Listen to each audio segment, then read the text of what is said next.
السلام علیکم سامعین، پیارے ناظرین۔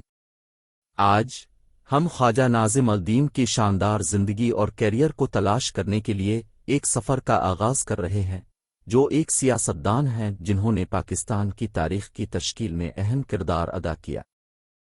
ہمارے ساتھ شامل ہوں جب ہم ایک لیڈر کی متاثر کن کہانی سے پردہ اٹھاتے ہیں جو اپنی قوم کی خدمت اور اس کی اقدار کو برقرار رکھنے کے لیے وقف ہے۔ خواجہ ناظم الدین 19 جولائی 1894 کو ڈھاکہ میں پیدا ہوئے، جو اس وقت برطانوی ہندوستان کا حصہ تھا۔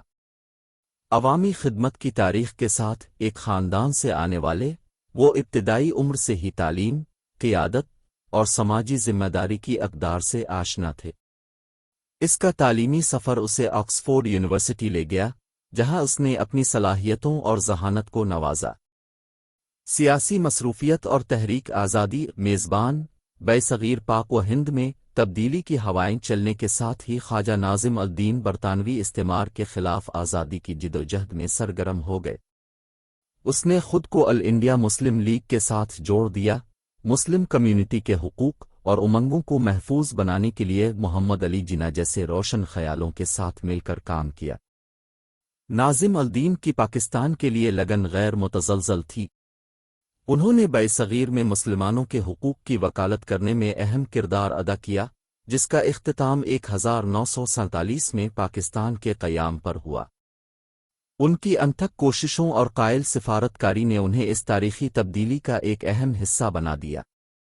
پاکستان کے دوسرے گورنر جنرل اور بعد میں اس کے دوسرے وزیر اعظم کے طور پر خدمات انجام دیتے ہوئے، خواجہ ناظم الدین نے اپنی دانشمندی اور تجربے کو ملک کی حکمرانی میں سامنے لایا۔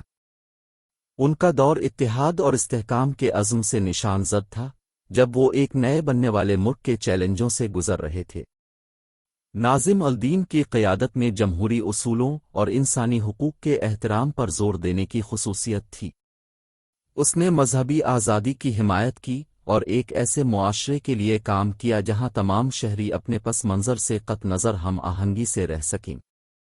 وزارت عظمیٰ چھوڑنے کے بعد خواجہ ناظم الدین مختلف کرداروں کے ذریعے پاکستان کی ترقی میں اپنا حصہ ڈالتے رہے۔ عوامی خدمت کے لیے ان کی لگن، جمہوری اقدار سے وابستگی اور ایک خوشحال اور جامع قوم کے لیے ان کے وژن کے ذریعے ان کی میراث زندہ ہے۔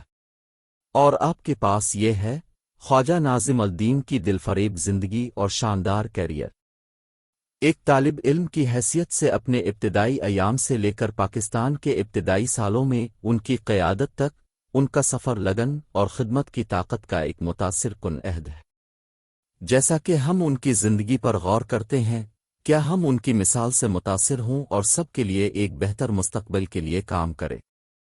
اس روشن خیال سفر میں ہمارے ساتھ شامل ہونے کے لیے آپ کا شکریہ۔ اگر آپ کو یہ ایپیسوڈ بصیرت انگیز لگا تو مزید دلچسپ کہانیوں کے لیے ہمارے چینل کو لائک، شیئر اور سبسکرائب کرنا نہ بھول۔ اگلی بار تک آئیے عزت کرتے رہیں اور اپنے بصیرت والے لیڈروں کی وراثت سے سیکھیں۔